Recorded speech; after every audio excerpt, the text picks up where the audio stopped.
All right, today, January 1st, we are now roughly 45 thereabout days away from Tyson Fury versus Oleksandr Usyk for undisputed. February 17th, 2024 is the date that we have down for Fury versus Usyk in Saudi Arabia. Undisputed heavyweight championship of the world. Number one meets number two. Have them in whatever order you want, number one and number two. But it is between those two guys for all the marbles. First undisputed heavyweight champion in the four belt era. First undisputed heavyweight championship fight since Lennox Lewis fought Evander Holyfield. November 1999, I believe it was. So a lot on the table for this fight, a lot at stake. We're all looking forward to it. It's going to be hyped. Everyone is hyped. I'm hyped. The majority of people are. But there is a but. A lot of people, as much as I'm looking forward to it, and I do, if I'm wrong, but I do believe it will happen, right? There are a lot of people who aren't getting hyped, not because they don't like the fight, not because they're not excited in a sense of, they're going to see Fury versus Usyk, but a lot of people feel as though this fight ain't going to happen. And a lot of people said that, we're not getting our hopes up because we just don't have any faith that this fight will happen. And I can kind of see where they're coming from. With me, I always try and be a glass is half full type of guy, for the most part anyway. There are some things that in boxing I kind of resigned myself to, okay, we're not going to get that, right? But this is one where I was always like, let's just try and hopefully get it. We're in a situation now where it looks like we will get it, and I'm going to maintain that we are going to get it. But there's a lot of people out there who say we won't. And a lot of people go back to Fury and Ngannou and how Fury looked, not just physically in that fight, and he won the fight. People coming out and saying, Ngannou, Fury won the fight. Yeah, Ngannou dropped Fury. He had some success in there, but it was a Fury win. He won that fight. But yes, in the ring that night, he did not look good. And had Anthony Joshua, Oleksandr Usyk, maybe even Deontay Wilder of 2020, 2021 been in there, chances are they would have won. Chances are.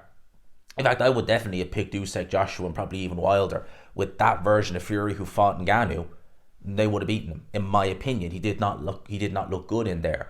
He didn't look good aesthetically in there either. And that goes back to the first press conference where he didn't look in particularly good shape. He even talked and remarked about losing up to 100 pounds in camp. Now, I doubt the validity of that claim, but I don't doubt that he did come into camp overweight. And as I said, 100 pounds, you'd really notice it. You'd really notice it. But do I think he was a couple of stone out of shape or overweight going into camp? Yeah, he probably was. So Fury didn't do his ideal preparation going into that fight. And off the back of that, they were trying to obviously do the Fury-Usyk fight the end of December. Didn't happen. Fury said he needed more time after the fight. Okay, fair enough. But February, it's not a million miles away. Like I said, it's only roughly 6 weeks extra. And you've had people like John Fury come out and say, well, he needs more than just 6 weeks. He needs about 3 months. That the training camp isn't going well. And he's saying this on public record. And you can tell that there's a seriousness to it. Now, some people, I've chucked the idea out there that is he trying to lull Team Usyk into a false sense of security? And, some would argue that. But John Fury, at least at times, he's not how would I describe him? He's someone who is very economical with the truth. He definitely embellishes a lot of stories. But occasionally there is some truth that comes out. There is some truth that seeps out.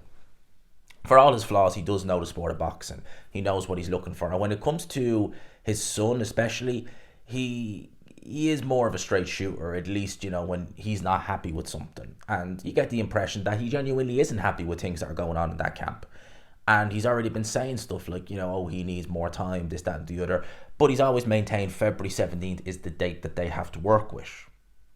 Now, some people speculate that John Fury is already planting that seed for an inevitable pullout. I have to get the words out there, for an inevitable pullout. Maybe not a pullout in a sense of the fight is binned, but a push back. Now, I certainly hope that doesn't happen. And there have been times in the past where fights have been announced. And, I'll give you an example. A fight that I think I even made videos at the time about it saying that I didn't really think would happen, even when it was announced, that I thought they probably would push it back or there'd be a pullout, was Yard Kovalev. when that fight happened, because for me it just seemed, and even now looking back, it just does seem a bit strange, even now looking back, that you would have someone as inexperienced as Yard at the time, that his team would take that fight, would go to Celia Binks, and a guy who was his best win, literally who was his best win, who were they, and would take that fight and go into it. I was convinced they'd pull out. I'm convinced that all this was just a front, just to get Yard's name out there to a wider public, and that they were never going to go through with the fight. But they did. They did. They obviously lost, made a good account of themselves, but I was surprised that we actually got to fight night. I really was. I remember even at the time saying it, I was really surprised we got that far. This fight has a bit of a feel of that. Whereas with that fight, I was thinking they're going to pull out. He didn't. With this fight, I'm thinking no one's going to pull out. That does have me wondering, will the same thing happen again, but in the other way?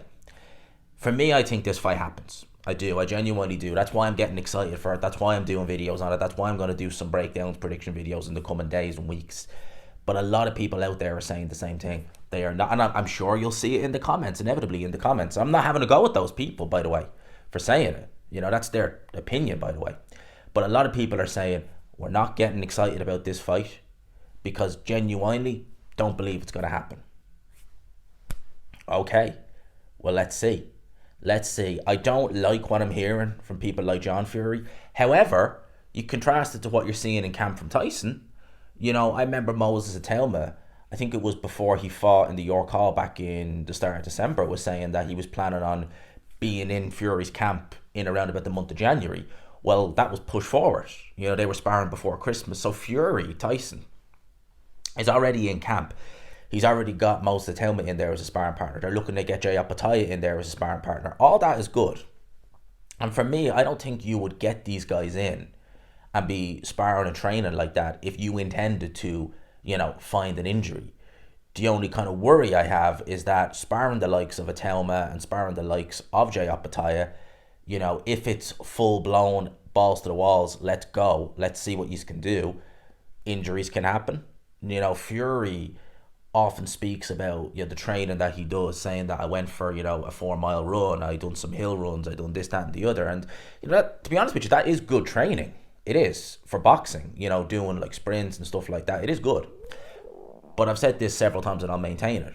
Someone 6'9", maybe starting camp roughly 300 pounds, even 260, 270 is very heavy. The impact you are putting on those joints is massive. That's why I'm amazed. Now maybe Fury does do it, I don't know. But if I was just even in an advisory role, I'd be saying, please, for the love of God, if you need to do cardio, as much swimming as possible. Swim till the cows come home, because it's not going to impact your joints anywhere near as much as the running. That's why Klitschko used to do. Vladimir, 6'6", 245 pounds, always was a swimmer. You could kind of see that in his physique. Bernard Hopkins has a bit of a swim, or at least he had in his kind of towards the end of his career, had a bit of a swimmer's physique. Swimming will definitely not impact you near as much as running will, especially running uphill. And it's more so downhill, actually. If you're sprinting uphill and running downhill, it's more the downhill sprints that will F your knees up, more so than the uphill. But all that training, it's got to take a toll on Tyson Fury, but it has to. And it has me wondering, can the body go through a camp? David Haye was a bit like that towards the end. The body physically, in fact, towards the end, probably 2013 onwards, the body probably couldn't get, and he was only in his, 33? Thereabouts? The body couldn't get through a full training camp. And I'm wondering, is Tyson, maybe not on that extreme, but I'm wondering if that may be something that might happen. Time will tell. Like I said, we're roughly 45 days thereabouts, maybe a little bit more away from this fight. First video of 2024. Let's see.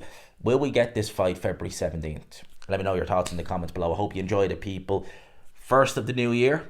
Let's make this year even flipping better than last year. Last year, 2023, on here, was incredible.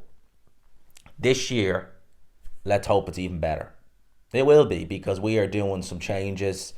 This won't be here come the midway point of the year. It'll be all different.